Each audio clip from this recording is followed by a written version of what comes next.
Today I'm teaching the 110 Conibear, how it works, some do's and don'ts, and where to place it in freezing weather.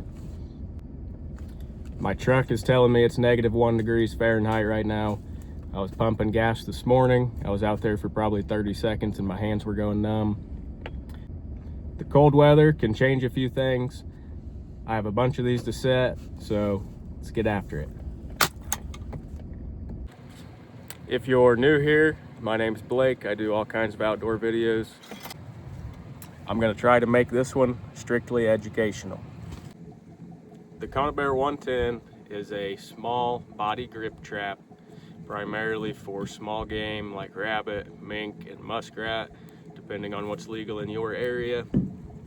Placed properly, it's supposed to be a quick and humane kill. So cold slows everything down, hence why I'm in the truck right now, because my face hurts. So if you've oiled your trap, if you can tell on this one, it's dirty, but it's been a little more taken care of, I would say. In cold temperatures like this, that oil, if it's freshly oiled, I would say it's definitely going to thicken up a little bit, and that could affect this trap actually coming closed. When it's this cold, I like to run my traps clean and dry, no oil, and I like to put my trigger in a bit of a V just to help them animals maybe commit a little more to going through that. But when you're running these Conibears, bait's not really important. What matters most is location. I'm looking for tight trails and natural pinch points where animals clearly are already traveling through. Another thing I like to look for is something like this, a hole leading in to this really big brush pile. So it's clear to me that something's going in and out of here. But with a pile this size, obviously there's going to be more access points. So my first sets are going to be any access I can find to get into this big pile, and I'll show you guys what that looks like. So with these, all you gotta do is squeeze here. What that's gonna do is loosen up these jaws so you can get them opened up. Get your trigger in the middle, and if you can see, it basically has 3 settings. And I like to do mine all the way on the lightest setting, like so. That way, even just the slightest touch there. And I'll show you guys how I'm gonna set this up. So my goal here is to get this trap a couple inches off the ground, because rabbits' heads generally are up a little bit. They're not on the ground. So if I can build something up under that just a little bit, I can get a good platform here.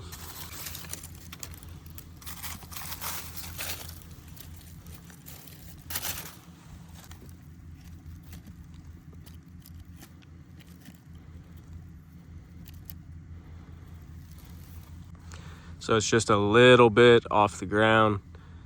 Should lead in well with the rabbit's head. Now we just want to kind of dress that up to make our square here the only available hole to get through.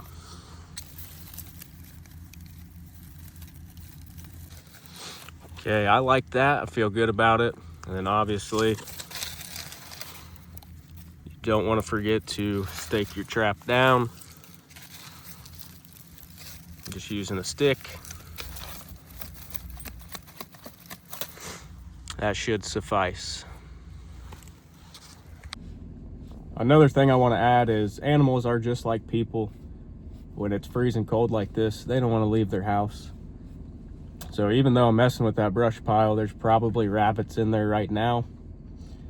So my goal is to just set every access or exit that I can, And hopefully once I leave and it's quiet out here, they trickle on out for a bite to eat.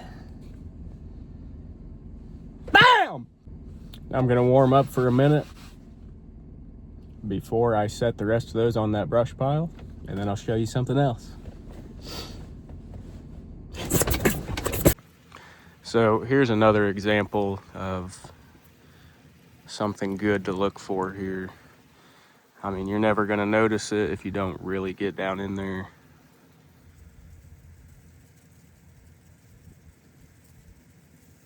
So quite the hole in there. We've actually tried to set this hole before with no luck. But I'm gonna see if I can actually get in there a little bit more and do a little better job of blocking the sides of this trap.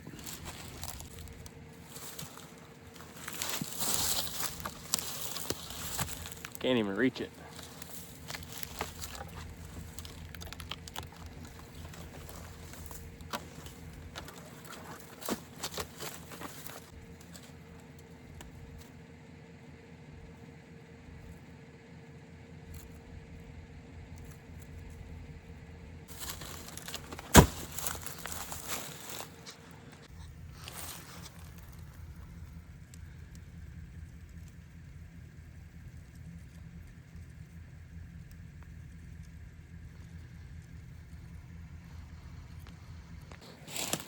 That was a hard set, but I was able to get in there and get it relatively secure in that hole.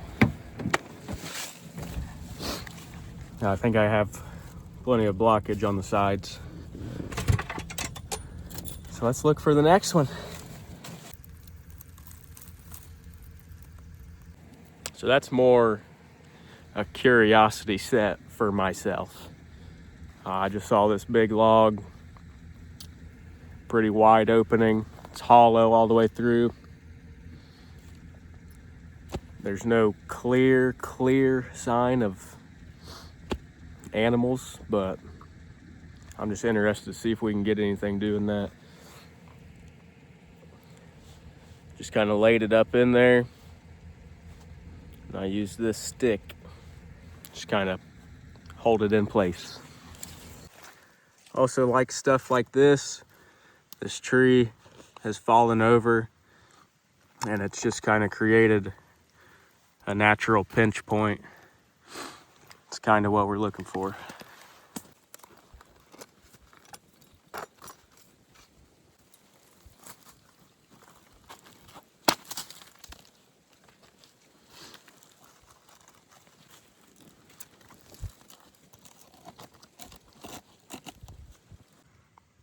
Now, if you can see,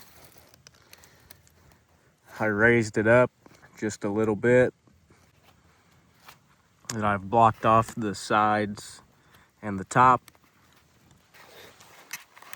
So if anything does want to use that, they can't go around it, they have to go through it. Obviously, animals aren't dumb per se. Sometimes they do know when something's up and they'll take off and go another way. That's why we're setting a bunch. All right, bear with me on this next one. Just had to belly crawl in there.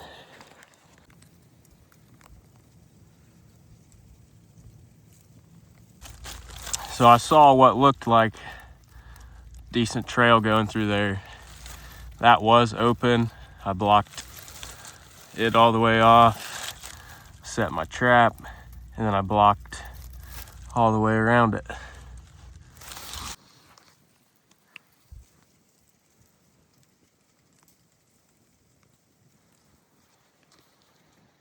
That's gonna be my last one on this wood pile.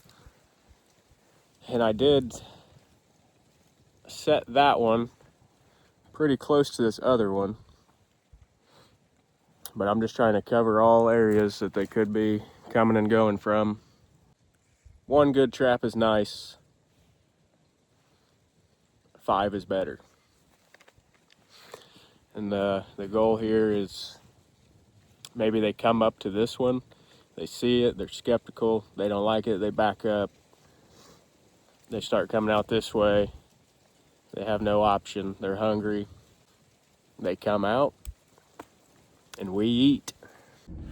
Some common mistakes you're gonna see with beginners such as myself when you set these is maybe you're putting them a little too high. Rabbit may not be able to get up and onto the trigger, or they may just avoid it unless you have trapped that rabbit in one singular hole and it has no option but to come through here. Another mistake you'll see is putting them in an area that's too open. I mean, if you set this trap and you have all this open space around it, like we talked about a little bit ago, animals not dumb, right? If they can get around it, they're going to, instead of going through the weird, funny smelling metal thing that they've never seen before. That's why you want to keep them to tight game trails, good natural pinch points where there's clear sign of animals coming and going, and on the holes like I've been doing, because they really have no other option but to go through there if they want to get out. Another thing you're going to run into is poor stabilization. It's going to really affect your success rate. So if you don't have this set in a way that it's not going to move, say they even hit the trigger and it's enough to just knock it over, you're probably going to lose that catch. So you really want to try to have that in there solid where it's not going to move if something were to even just brush by it. And lastly, I know it's a good thing to take care of your stuff, but you don't want to bring freshly oiled traps out and have that oil freeze and that trap not be able to perform to its best ability.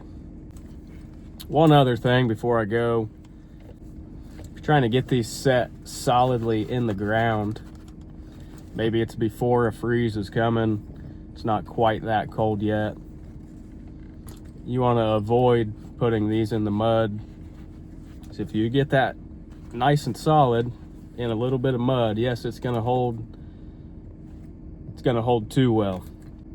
Next thing you know, that mud freezes, this trap's not going anywhere. If you have to make a set like that, it's the only thing that's going to work for you in the moment. Go for dry dirt. If there's snow on the ground, snow works, or wood chips, anything like that. You got some wax dirt handy. Best thing I could tell you for this certain cold weather environment with these 110 Conibears, get them set flat, secure. Even if you have to put something up against it, maybe on the side, it's not gonna stop it from shutting. I'm gonna go set a couple of these the same exact way I just set the rest of them. Then we'll come back, check them all in the next video to see how the 110s performed in the cold weather. Subscribe if this video helped you at all in your trapping adventures. Like the video if you enjoyed it. If I'm missing something or maybe I did something wrong, let me know down in the comments. That's all I got, fellas. Be wild.